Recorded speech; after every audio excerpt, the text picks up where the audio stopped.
എകെജിയും ഇകെ നായനാരും ചെങ്കൊടി പാറിച്ച പാലക്കാടൻ കോട്ട. യുഡിഎഫിനായി വി.എസ്. വിജയരാഘവൻ പൊരുതി നേടി ഉള്ളംകൈയിൽ മുറുകെ പിടിച്ച മണ്ഡലം. പാലക്കാടിന്റെ കോട്ടയ്ക്ക് മുകളിൽ ഇത്തവണ ഏതു കൊടി പാറും? പാലക്കാടിന്റെ കലാശ പോരാട്ടത്തിലേക്ക്.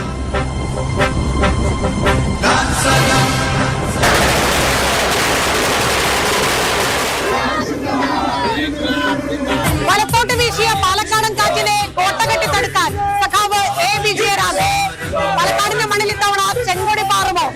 എണ്ണയിട്ട യന്ത്രം പോലെ അവസാന ലാപ്പിൽ സ്ഥാനാർത്ഥികളും അണികളും മണ്ഡലത്ത് നിറഞ്ഞോടുകയാണ്. ചെറിയ ആളുകളൊക്കെ ഉണ്ട്, കുട്ടികൾ.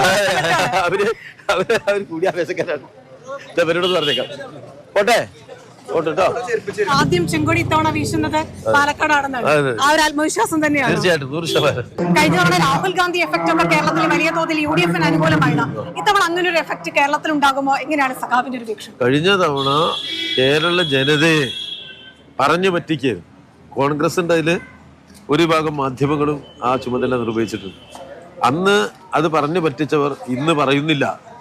ഈ രാഹുൽ ഗാന്ധിയാണ് വരാൻ പോകുന്ന പ്രധാനമന്ത്രി എന്ന് പറഞ്ഞാൽ അത് ഏറ്റവും വലിയ തമാശയായിരിക്കും.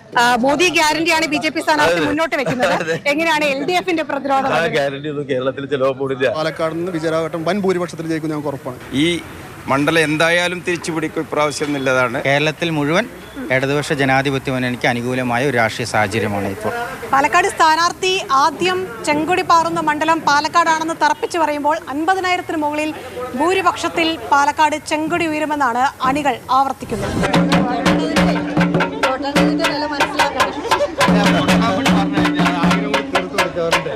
ഒരു രക്ഷയുമില്ലാത്ത ആവേശമാണ്.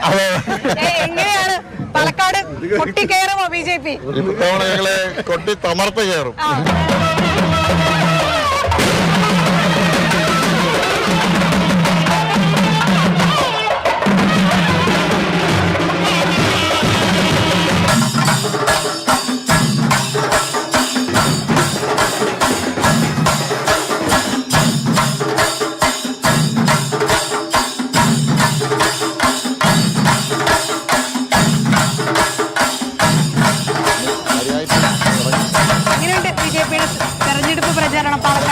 ഗംഭീരമായി പോകുന്നു. വലിയ ആവേശത്തിലുള്ള പ്രചരണ പരിപാടികളാണ്. പ്രവർത്തകർ വലിയ ആവേശത്തിലാണ്. പാലക്കാട് മണ്ഡലത്തിന് ബി.ജെ.പിയുടെ ഉറപ്പുണ്ടാണ്. പാലക്കാടിന് ഞങ്ങൾ എയിംസാണ് വാഗ്ദാനം ചെയ്യുന്നത്. ഇത്തവണ ലോക്സഭാംഗമായിട്ട് തെരഞ്ഞെടുക്കപ്പെട്ടാൽ കേരളത്തിന് കേന്ദ്രം നൽകുന്ന എയിംസ് അത് പാലക്കാട് സ്ഥാപിക്കും.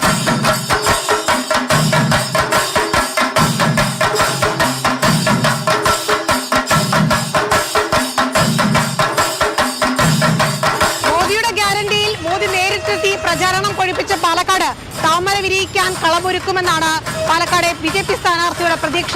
പ്രചാരണം അവസാന ലാപ്പിൽ കൊടുമ്പിരി കൊള്ളുകയാണ്.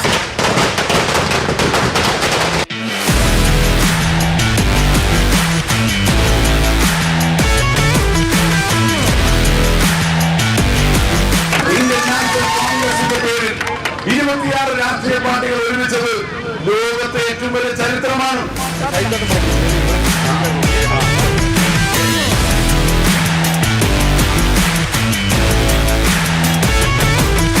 പെട്രോളിന്റെയും അടക്കമുള്ള ജനകീയ വിഷയങ്ങൾ എണ്ണി പറയുന്നുണ്ട്. അതാണ് ഉടനീളം മുന്നോട്ട് വയ്ക്കുന്നത്. തീർച്ചയായിട്ടും കഴിഞ്ഞ 5 വർഷം മുമ്പ് നമ്മുടെ പ്രധാനമന്ത്രി നരേന്ദ്രമോദി പാലക്കാട് വന്ന് ഒരുപാട് വാഗ്ദാനങ്ങൾ നൽകി. അങ്ങനെ അവർക്ക് കുറച്ച് വോട്ടും കൂടി. പക്ഷെ നിർഭാഗ്യവശാൽ ബി.ജെ.പിക്കാർക്ക് ഇത്തവണ വോട്ട് കൂടില്ല. കാരണം നരേന്ദ്രമോദി വന്നു, അദ്ദേഹം ഒന്നും മിണ്ടിയില്ല, കൈ കാണിച്ചു പോവുക ചെയ്തു. പാലക്കാട് ചില കോട്ടകളാണ് എന്ന് പറയുന്നതിൽ കാര്യമുണ്ടോ? കോട്ട തകർത്ത് വന്നതിന്റെ ആത്മവിശ്വാസമുണ്ടല്ലോ. കഴിഞ്ഞ തെരഞ്ഞെടുപ്പിൽ ഞാൻ 11,637 വോട്ടിനാണ് ജയിച്ചു. അതിന്റെ തൊട്ടു മുമ്പ് തെരഞ്ഞെടുപ്പിൽ ഞങ്ങൾ തോറ്റത് 1,05,000 അതിനു മുമ്പ് തോറ്റത് വെറും 1,422. ഇത്തവണ എത്ര ഭൂരിപക്ഷം? ഭൂരിപക്ഷം ജനങ്ങൾ തീരുമാനിക്കും. ഒരു കാര്യം ഉറപ്പാണ്, കഴിഞ്ഞ തവണത്തെക്കാളും എത്ര വർദ്ധിക്കും എന്ന് ജനങ്ങൾ തന്നെ തീരുമാനിക്കും. വോട്ടില്ലെങ്കിൽ സ്ഥാനാർത്ഥിയെ പ്രോത്സാഹിപ്പിക്കാൻ എത്തിയതാണ്. ജയിക്കോ? ശ്രീകണ്ഠ ജയിക്കോ?